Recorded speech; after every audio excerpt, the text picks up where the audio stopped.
Hi! Hello!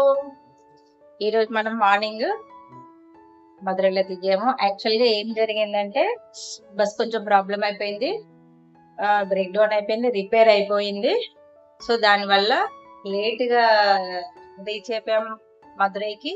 లేదంటే ఎప్పుడో 5:30, 6కి అట్లా రీచ్ అవ్వాల్సింది. లేట్ అయిపోయింది. ఇంకెక్కడ హోటల్ రూమ్‌కొచ్చి ఇక్కడ ఫ్రెష్ అయ్యి రామేశ్వరం స్టార్ట్ చేద్దాం. ఇక్కడ నుంచి మేము కార్ అయితే హైర్ చేసుకున్నాము. దాని నుంచి మధ్యలో వెళ్ళే దారిలో కొన్ని టెంపుల్స్ కూడా ఉన్నాయి. అవి కూడా కవర్ చేస్తూ మనం వెళ్దాం. ఇంకొకటి సీలోనే ఉంటది దేవీపట్నం నవగ్రహాల టెంపుల్. అవి చూసుకొని ఫైనల్ గా రామేశ్వరం నుంచి మిగిలిన ప్లేసెస్ అన్ని కూడా కవర్ చేద్దాం.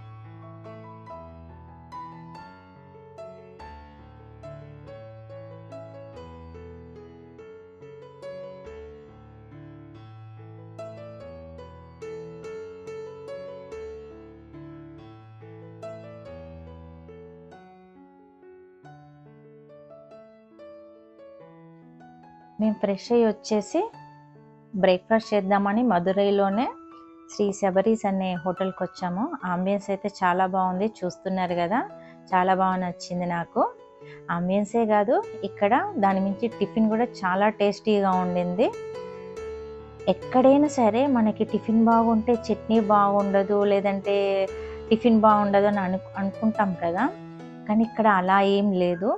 టిఫిన్ బాగుంది, అంతకంటే చట్నీ కూడా చాలా బాగుండింది. నాకు చాలా అంటే చాలా బాగా నచ్చింది మదురైలో ఇక్కడ టిఫిన్. ఇక్కడ మళ్ళీ 1-2 రకాలు కాదు, 4 రకాల చట్నీ ఇచ్చాడు.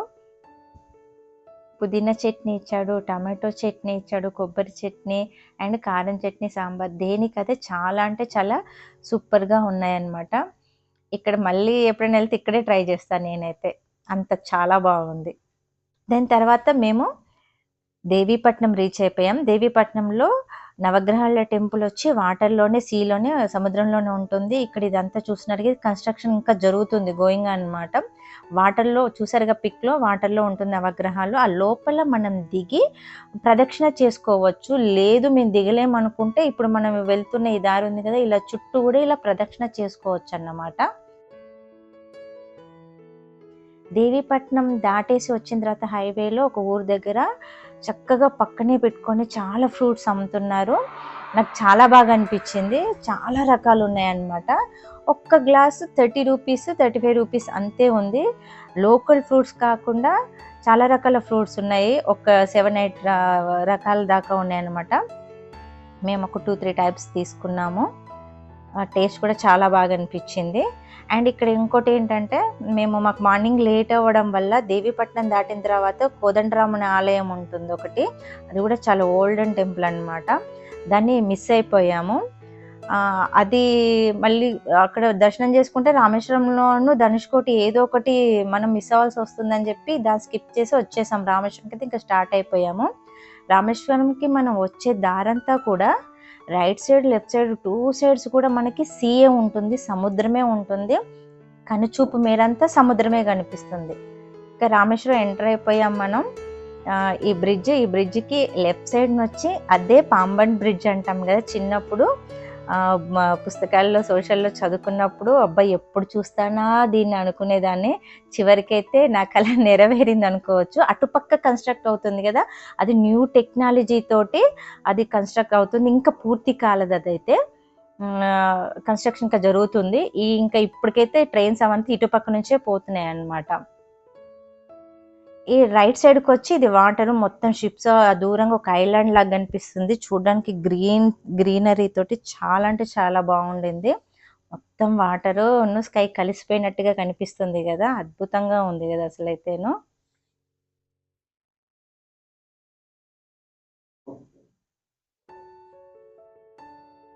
ఇంకా రామేశ్వరం లోపలికి, సిటీ లోపలికి వచ్చిన తర్వాత మనకి హైవే మెయిన్ రోడ్లోనే మాజీ రాష్ట్రపతి ఏపీజే అబ్దుల్ కలాం గారి మెమోరియల్ ఉంటుంది. రోడ్డుకి లెఫ్ట్ సైడే ఉంటుంది అన్నమాట.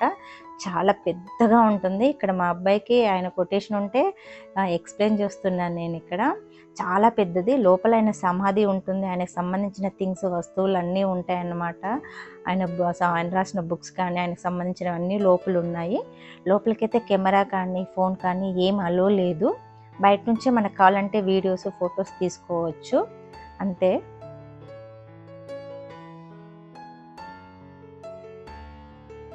ఇది కూడా మస్ట్ విజిట్ ప్లేస్ అన్నమాట రామేశ్వరంలో.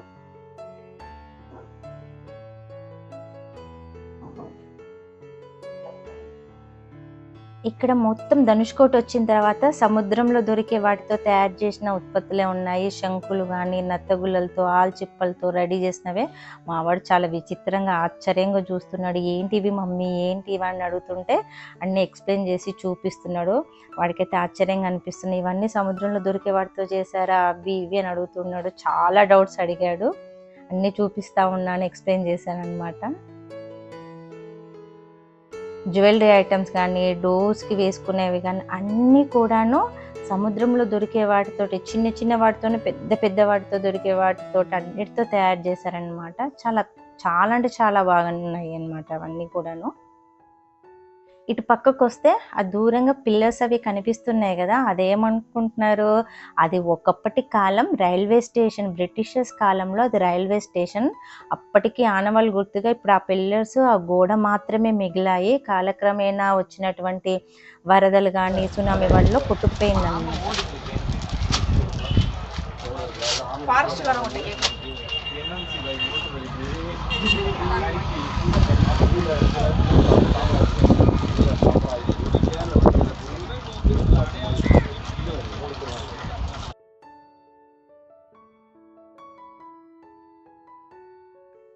మనం ఇప్పుడు ధనుష్కోటికి last land of the India అంటాం కదా, దాని ఎంట్రన్స్ ముందు ఉన్నాము. ఇదే లాస్ట్ ల్యాండ్ ఆఫ్ ఇండియా అన్నమాట. లెఫ్ట్ సైడ్ రైట్ సైడ్ రెండు పక్కల సముద్రం ఉంటుంది. లెఫ్ట్ సైడ్ శాంతంగా ఉంటుంది, రైట్ సైడ్ వచ్చి కొంచెం ఉగ్రంగా ఉంటుంది సముద్రము. అందుకే లెఫ్ట్ సైడ్ వచ్చి శాండ్ ఎక్కువగా ఉంటుంది, రైట్ సైడ్ రాళ్ళు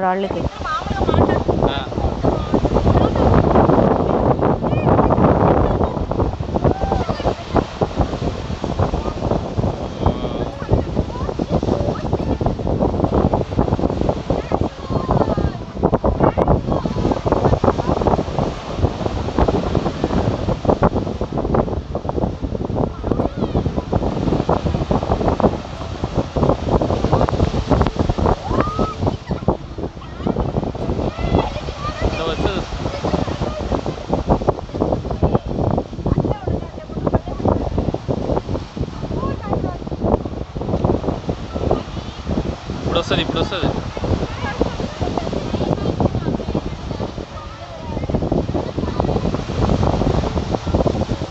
వా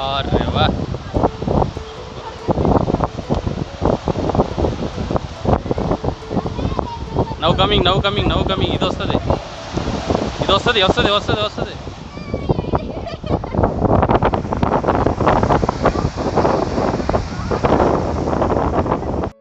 ఇది లాస్ట్ పాయింట్ అన్నమాట. ఇక్కడ నుంచే రామసేతు నిర్మాణం జరిగింది. అక్కడ లోకల్ పీపుల్ కూడా అదే చెప్పారు. ఈ ప్లేస్ నుంచే శ్రీలంకకి రామసేతు నిర్మాణం శ్రీరాముడి కాలంలో జరిగిందనమాట.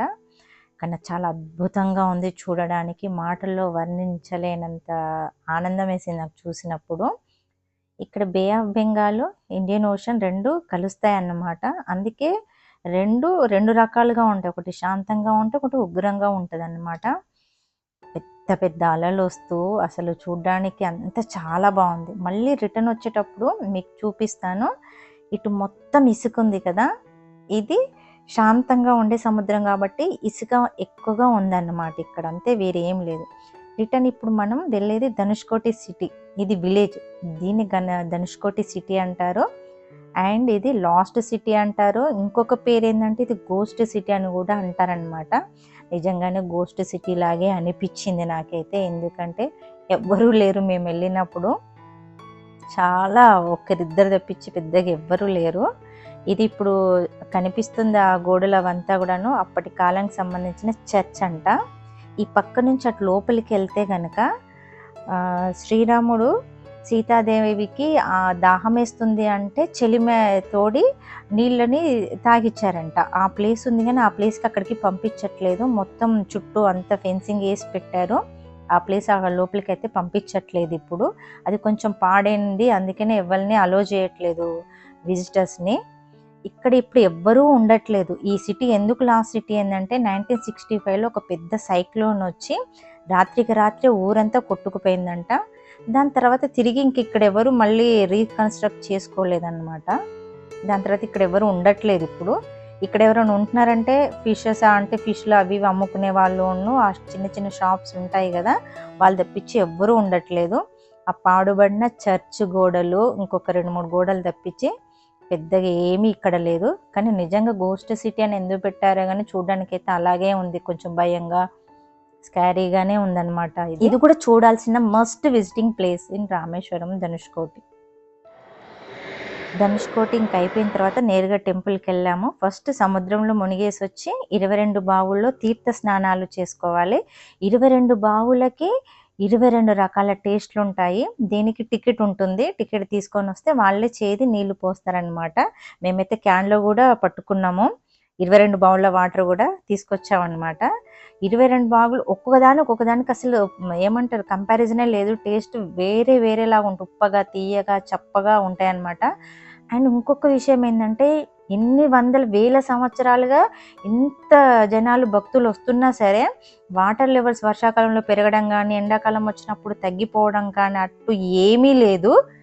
ఎప్పుడు ఒకటే లెవెల్ మెయింటైన్ చేస్తాయి, ఎప్పుడు ఒకేలాగా ఉంటాయి. అండ్ వాటర్ కూడా చాలా ప్యూర్గా ఉందన్నమాట, స్వచ్ఛంగా ఉన్నాయి, చేతిలో పట్టుకుంటూ కూడా ఉంది. మేము ప్రతి దగ్గర కూడా వాటర్ టేస్ట్ చేసాం. వాళ్ళు కూడా అదే చెప్తున్నారు, ఓం నమః శివాయ చెప్పుకోండి, వాటర్ టేస్ట్ చేయండి మీరు, అప్పుడే మీకు తెలిస్తే దీంట్లో చాలా మెడిసినల్ వాల్యూస్ ఉన్నాయని చెప్పారు. లోపల అంత పాకులాగా తెలుస్తుందిగా బావిలో, అంటే ఎంత చెత్త చెదారం ఎలా ఉంటుందో అనుకుంటాం కదా, కానీ చాలా అంటే చాలా స్వచ్ఛంగా ఉంది వాటరు. లోపలికి ఉంది అయినా సరే చాలా స్వచ్ఛంగా ఉంది. ఇన్ని రోజుల నుంచి, ఇన్ని వేల సంవత్సరాల నుంచి తోడుతున్నా సరే వాటర్ అయిపోవట్లేదు. అదే రామేశ్వరం టెంపుల్ యొక్క అద్భుతం అనుకోవాలి. టెంపుల్ దర్శనం విషయానికి వస్తే మనకు అక్కడ 2 శివలింగాలు ఉంటాయి. ఆంజనేయ స్వామి తెచ్చిన శివలింగం ముందుగా దర్శనం చేసుకొని సీతమ్మ తల్లి తయారు చేసిన స్ఫటికలింగానికి తర్వాత దర్శనం చేసుకోవాలి. విశేషమైనటువంటి అభిషేకాలు జరుగుతూ ఉంటాయి. ఎప్పుడు మనం పాలు తీసుకెళ్తే కూడా అక్కడ అభిషేకాలు జరుగుతూ ఉంటాయి అన్నమాట. ఎన్ని తీర్థ స్నానాల తర్వాత చివరి తీర్థ స్నానం ఇది. ఇక్కడ స్వామివారికి అభిషేకం చేసినా మనకి తీర్థం ఇస్తారు తాగాలి. లోపల కూడా ఆర్కిటెక్చర్ చాలా అద్భుతంగా ఉంటుంది. లోపల టెంపుల్ లోపల పిల్లర్స్ వచ్చి 1212 పిల్లర్స్ ఉన్నాయి రామేశ్వరం టెంపుల్ లోపల. అండ్ అద్భుతమైన శిల్ప సంపద కానీ ఎంత బాగుంటుంది అంటే అసలు చూస్తూనే ఉండాలనిపిస్తూ ఉంటుంది. ఇది రామేశ్వరం ట్రిప్ విశేషాలు. ఈ వీడియో మీకు నచ్చినట్లయితే లైక్ చేయండి, షేర్ చేయండి, కామెంట్ చేయండి, మర్చిపోకుండా సబ్స్క్రైబ్ చేయండి. తిరిగి మనం రామేశ్వరం నుంచి మధురై వెళ్ళిపోదాము. మళ్ళీ మధురై వ్లాగ్తో మళ్ళీ కలుసుకుందాం. Tata, bye bye.